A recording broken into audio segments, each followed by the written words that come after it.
Vamos lá, vamos gravar mais um videozinho aqui no canal Inglearn e hoje a prova de que o Series S está atrasando a geração. Recentemente foi lançado o Resident Evil 9, ou Resident Evil Requiem, e esse jogo está sendo a sensação do momento, e o canal El Analista de Bits fez uma comparação entre as versões do jogo de Xbox Series S, PlayStation 5 e Nintendo Switch 2. Muitas pessoas falaram sobre esse vídeo e foi repercutido muito a questão da versão do Series S, né? Dela tá borrada e dela ter uns filtros esquisitos lá e uma coisa assim. Todo mundo sabe aqui no canal que eu não me importo muito com essas coisas, né? Mas eu acho que o assunto é relevante de se discutir e também mostrar e encaixar nessa questão de que o Series S atrasa a geração.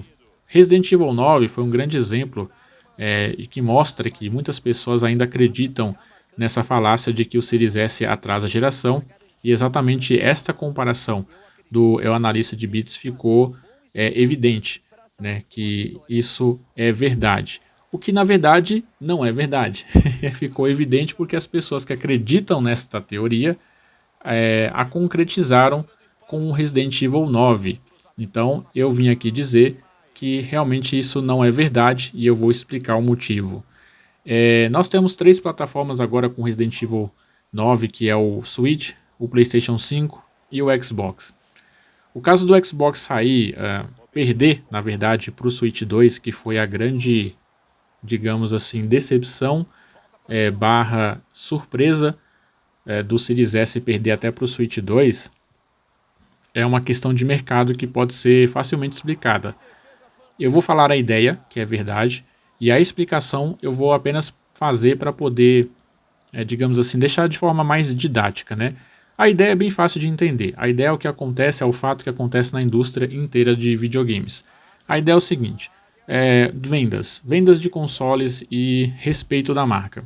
PlayStation é sinônimo de videogame até hoje, quando você fala ali de consoles. Isso não dá para negar. Mesmo o console sendo o último da preferência dos consumidores, quando você vai falar de jogadores que estão no mundo inteiro, né? Porque em primeiro lugar vem o celular, em segundo o PC e depois os consoles, mas dentro ali do ramo dos consoles e de videogame, se você perguntar para muitas pessoas o que é videogame, elas vão falar PlayStation. Nintendo também não está longe disso aí, a Nintendo está bem próxima. Já o Xbox é conhecido mais como o console que morreu, infelizmente a própria Microsoft, com a divisão Xbox e essa gestão porcaria que eles têm, acabaram dando esta fama para o Xbox. Então, esse é o primeiro conceito, né? Se o videogame PlayStation vende muito mais, então a maior atenção das desenvolvedoras vai ser para aquele videogame que vende mais. Inclusive a marca PlayStation é a marca que, como eu disse, é sinônimo de videogame, e é a marca de videogame mais respeitada entre os consoles. E pela população em geral, mesmo aquelas que não acompanham o mundo dos videogames, etc., é uma marca que as pessoas pelo menos já ouviram falar. Tá falando daquele negócio de videogame lá, é PlayStation, né, o nome disso? É exatamente assim que as pessoas que estão mais longe ou que não costumam jogar, ou que estão na rua, se você perguntar aí o que é videogame, as pessoas falam o nome de um videogame que você já ouviu falar, você pode ter certeza que 9 entre 10 vai falar PlayStation. E as outras vai falar outras marcas. Então é isso. Primeira credibilidade que a Sony tem na marca PlayStation, independentemente dos problemas que ela está passando nesse mercado, ela ainda tem essa credibilidade. Ela está vendendo os consoles, chegou aí da última vez a uns 90 milhões de consoles vendidos, está se aproximando dos 100 milhões, e as desenvolvedoras já viram isso, né? E a Sony prioriza o PlayStation, né? O PlayStation no ramo de videogames a única coisa que a Sony tem. Então o PlayStation tem futuro, o PlayStation tem a possibilidade de vender mais, até porque você não tem, como no Xbox, um jogo Day One no serviço, então isso faz com que os consumidores de PlayStation comprem os jogos. E é exatamente essa questão de comprar jogos que faz com que a Capcom priorize o PlayStation. Então, a explicação que eu não sei se vai acontecer desta forma lá dentro, mas eu vou só falar isso aqui para ser de forma didática. Você tem, por exemplo, lá A Capcom precisa fazer o Resident Evil 9 e ela precisa colocar esse jogo nas 3 plataformas, Nintendo, PlayStation e Xbox. O que vai acontecer? A Capcom vai falar assim, ó, façam o jogo para o PlayStation. Beleza? Faz o jogo para o PlayStation, que é a nossa plataforma principal. Aí a equipe vai fazer o jogo para o PlayStation. Depois que o jogo de PlayStation estiver pronto, aí vocês vão fazer um port para o Nintendo e um port para o Xbox. Porém, existe um pequeno problema. Todas as versões terão que estar prontas até o dia do lançamento, pois a Capcom vai lançar o jogo para as 3 plataformas no mesmo dia. Então eles vão direcionar equipes para os portes de Nintendo e Xbox. Mas o jogo base, o jogo principal, o jogo foi pensado para o PlayStation e feito portes de adaptação para outros consoles. Então a Capcom fez o port para o PlayStation. O que eles vão fazer? Olha, a gente vai lançar o jogo e o jogo no PlayStation tem que ser prioridade, até porque ainda temos o PlayStation 5 Pro, né? Então tem que rodar nos dois da melhor maneira possível. Então priorizem o PlayStation. Entre Nintendo e Xbox, priorizem a Nintendo, porque a Nintendo vem com a mesma fama do PlayStation. Ela vende consoles, vende jogos. Então é onde a Capcom vai ganhar mais dinheiro. E depois, por último, vem o Xbox. Então o que eles vão falar assim? Ah, beleza, a versão do PlayStation tá pronta, tá a melhor possível, tá pronta para lançar? Beleza, vamos conferir a versão da Nintendo. Tá o melhor possível? Tá. Tá precisando de uns ajustes? Faz uns ajustes ali rapidão e já era. E a versão da Xbox? Versão da Xbox. Por exemplo, se a versão da Xbox estiver incompleta, fala assim, não, lança assim mesmo. Lança assim mesmo que depois a gente corrige.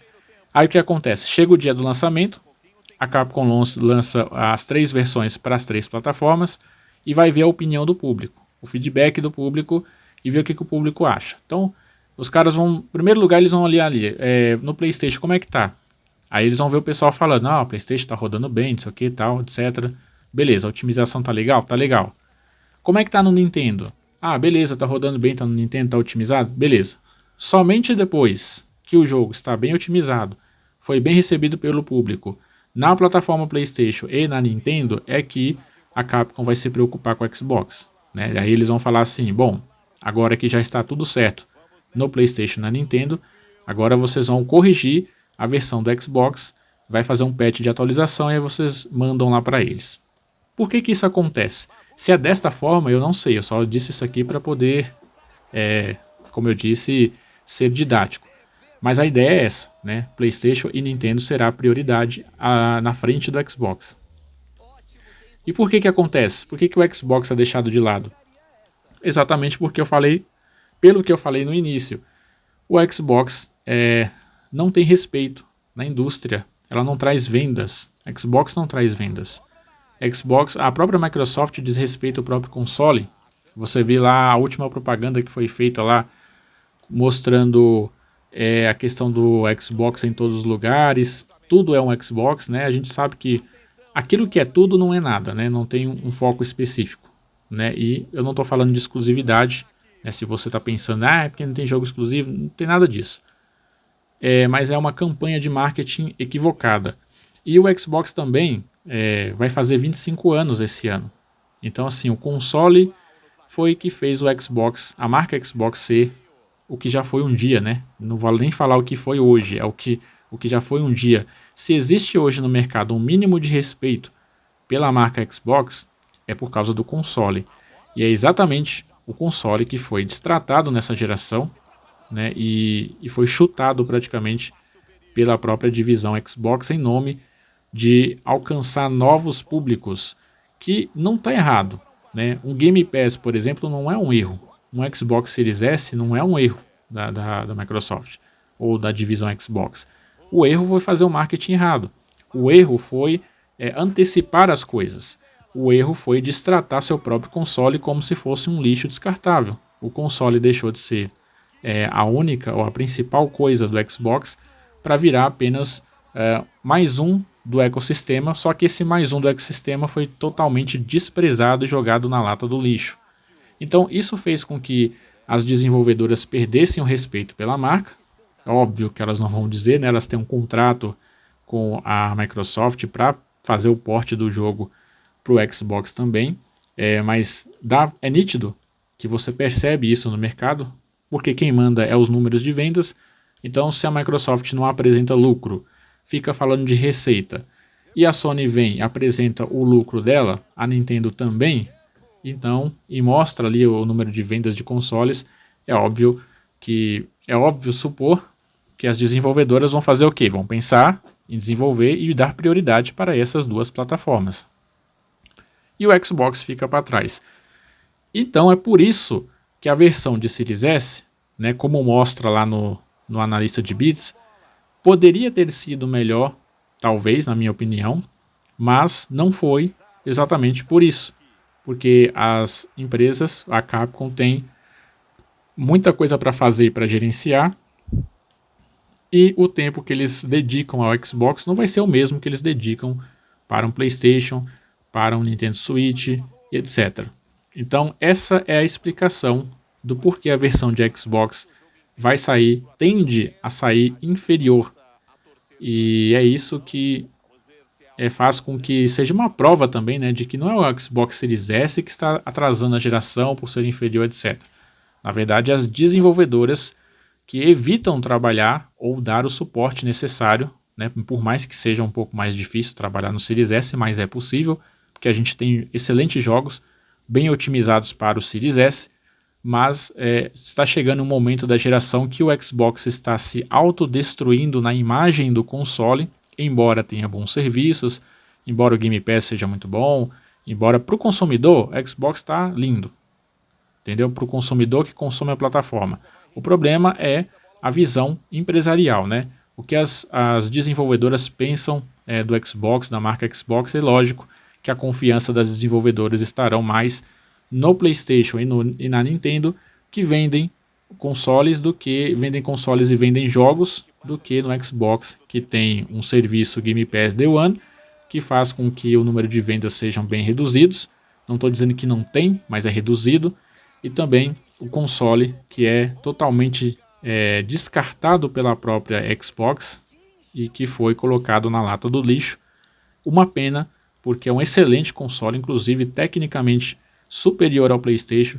O Xbox Series X poderia mostrar a diferença de teraflops nesse jogo, em outros jogos, mas simplesmente não mostrou porque as desenvolvedoras preferem moldar o jogo com base no PlayStation, e se quando dá para lançar para a Nintendo, eles preferem colocar a Nintendo em prioridade do que o Xbox. O Xbox é chutado para escanteio e o Xbox tipo assim, as desenvolvedoras fazem para o Xbox porque tem contrato com a Microsoft. Então eles assim, a gente tem que fazer um port para o Xbox, mas a gente vai fazer o port para o Xbox quando der. Esse quando der é o patch de atualização que você recebe depois. Então assim, a versão de PS5 e a versão de Nintendo Switch estão ótimas, beleza, o público gostou, agora sim a gente vai consertar o que tiver que consertar na versão de Xbox. E vocês podem ver que daqui a um tempo vai sair um patch de atualização para a versão de Xbox, provavelmente, melhorando o que foi mostrado ali nas imagens do analista de bits, né? Então é assim que a indústria funciona e infelizmente é assim que o Xbox está para o mercado. Para o consumidor tá bom, paga lá uma assinatura, usa rewards, tem Game Pass Day One, está lançando vários jogos, mas para o mercado, pela indústria, não está tão bom assim. Eles preferem apostar no PlayStation e na Nintendo. Então essa é a minha opinião, vou ficando por aqui, nos vemos então no próximo vídeo.